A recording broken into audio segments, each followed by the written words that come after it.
Olá pessoal, estamos aqui então para mais um vídeo aqui pelo seu canal WebGiro. Galerinha, desde já peço a vocês deem o seu like, caso queira compartilhe esse vídeo e se inscreva no canal. Lembrando sempre de acionar aí o sininho. O sininho é importante porque ele te mantém sempre atualizado com os vídeos. Pessoas, hoje nós falaremos sobre lobotomia. Esse tema foi um tema pedido aí pela minha amiga, pela minha irmãzinha Eduarda Manoeli. Então um abraço para ela por ter dado essa indicação aí. Bom galera, é um tema bastante macabro aí, de um tempo negro, né? Um tempo que existiu aí muito macabro na medicina, na psiquiatria e tudo, né? Os pioneiros desse caso aí é o Dr. James Watts, né? E o Dr. Walter Freeman, galera. Então esses caras aí eram psiquiatras, né? Não eram cirurgiões, mas mesmo assim praticavam a lobotomia. Eu já vou dar em detalhes para vocês os casos aí. Galera, nessa época aí, onde existia a lobotomia, corria solta aí. Bom, era um perigo, galera, você cair numa instituição para doentes mentais, ó. Porque devido à falta de tratamento, né, a falta de tecnologia ali para tratar, juntando com os métodos cruéis daquela época, fazia-se praticamente uma sentença de morte. Você cair aí num manicômio, numa clínica dessas que tratava aí. Então, um dos principais tratamentos aí era a lobotomia, e é o que eu vou explicar para vocês em detalhes. Então já vou de cara tirar o meu rosto aqui, porque esse vídeo tem muito que ser falado, senão vai ficar muito longo. Espero que vocês gostem, galera. É um tema bastante interessante de uma época negra aí da humanidade. Curtam aí. Então, pessoas, o procedimento é perturbador. Existem alguns tipos diferentes de lobotomia, mas o procedimento mais comum é esse que vocês estão vendo aí na fotografia. A técnica mais utilizada pelo Dr. Walter Freeman, por exemplo, consistia na utilização de um picador de gelo espetado diretamente no crânio da pessoa enferma, a partir de um ponto acima do canal lacrimal, ou seja, dentro do olho, né, galera? Imagine estar acordado enquanto alguém literalmente enfia um picador de gelo no seu crânio.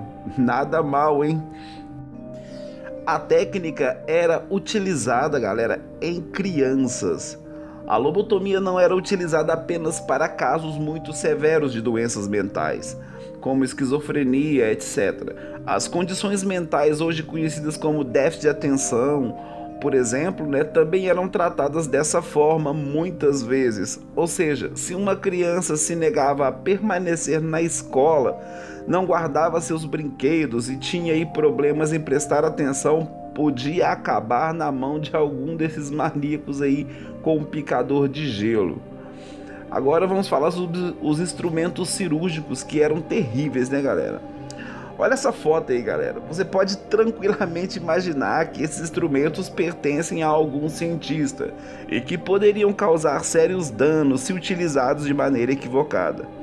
Aí é que entra a parte bizarra, galera.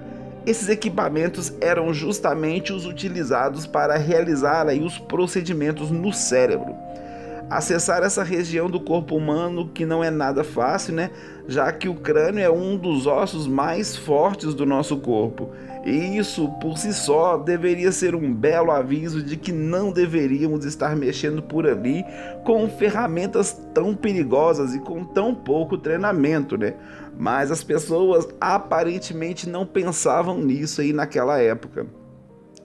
E a operação mudava as pessoas para sempre.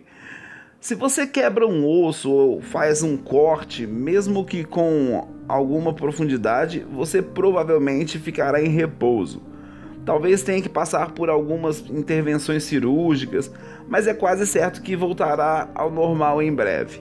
Entretanto, quando você mexe no cérebro de uma pessoa, há uma grande possibilidade dela ficar com problemas sérios para o resto da vida e nunca mais voltar a ser, né, quem ela costumava ser antes. Então vamos falar dos efeitos colaterais que eram terríveis. Depois dos procedimentos de lobotomia, algumas pessoas de fato demonstravam alguma melhora nos seus comportamentos. Uma pessoa em depressão, por exemplo, né, uma depressão extrema, poderia passar alguns dias de maneira mais alegre. E um esquizofrênico talvez não se comportasse como um durante alguns dias. No entanto, galera, com o passar dos dias, na grande maioria dos casos, os problemas voltavam, às vezes ainda mais fortes e acompanhados de doenças mentais, outras doenças mentais, né?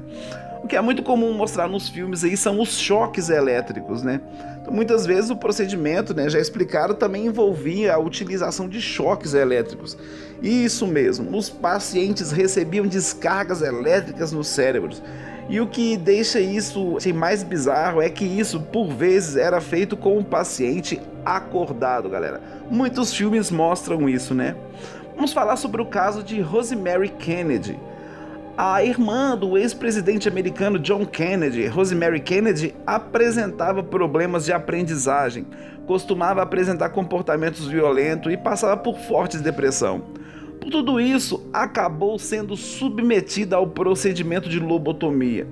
A cirurgia simplesmente acabou com a vida da garota, que nunca mais foi capaz de agir normalmente perante a sociedade, cara. Então você vê, não escapou nem a irmã do homem mais poderoso do mundo aí na época, né, que era John Kennedy, o presidente americano. Os danos no cérebro, galera, eram permanentes. Os danos deixados pela lobotomia eram simplesmente trágicos. Ainda que as pessoas que enfrentavam problemas mentais possuíam naturalmente dificuldades para interagir e para viver suas vidas normalmente, seguir adiante depois de um procedimento como esse era ainda mais complicado. Por isso, agradeça o fato dos tratamentos modernos para depressão, ansiedade, etc. E problemas desse tipo envolverem aí meditações, conversas e até mesmo medicamentos que podem ser revertidos em qualquer momento. Isso no dia de hoje, então a gente tem que agradecer, galera. Porque naquele tempo o bicho pegava mesmo, e desculpe o termo. Algumas pessoas ainda passam por isso nos dias de hoje. Pasmem, galera, a lobotomia ainda é legalizada nos Estados Unidos. Claro que ela não é a primeira opção, né? E muitas vezes sequer é cogitada para o tratamento da maioria dos problemas mentais. No entanto, em último caso, o procedimento ainda pode sim ser realizado por duas universidades americanas, a Universidade Brown e a famosa Harvard. Mesmo assim, nem é necessário dizer que a maioria avassaladora das pessoas passa bem longe desse tipo de tratamento. Os homossexuais eram vítimas, galera. Como a homossexualidade era encarada antigamente como uma doença comportamental, muitos homossexuais infelizmente eram obrigados a passar por lobotomia em uma tentativa aí de curar seus comportamentos. Galera, nem é necessário dizer que isso não servia para absolutamente nada, não é? A lobotomia afetava então aí o córtex pré-frontal, responsável pelo nosso autocontrole, coordenação, controle emocional, foco, organização, planejamento e personalidade. O córtex pré-frontal era uma das áreas do cérebro mais afetadas pela lobotomia. E com tantos fatores assim de nossas vidas em jogo, os resultados não poderiam ser outros. Eram de fato desastrosos, galera. As operações eram indicadas por motivos até inacreditáveis, né? Como eu já disse, galera, né? A lobotomia era aplicada muitas vezes em casos desnecessários, né? Uma mulher, por exemplo, teve que passar pelo procedimento por ser considerada a mulher mais irritada do mundo. Depois da lobotomia, ela passou a sorrir mais, a ser amigável. No entanto, tinha problemas com a sua coordenação motora e costumava derrubar as coisas que manuseava. Em outro caso, uma criança passou pelo procedimento porque constantemente destruía e quebrava seus brinquedos.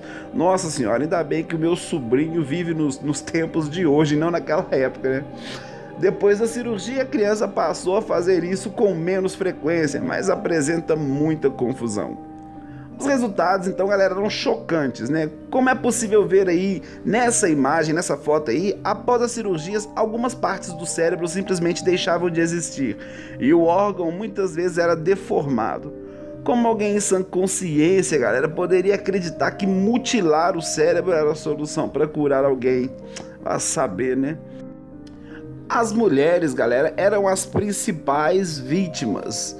Bom, galera, dentro das mais de 50 mil lobotomias que se acredita que tenham sido realizadas, né, a maioria delas foi feita em mulheres.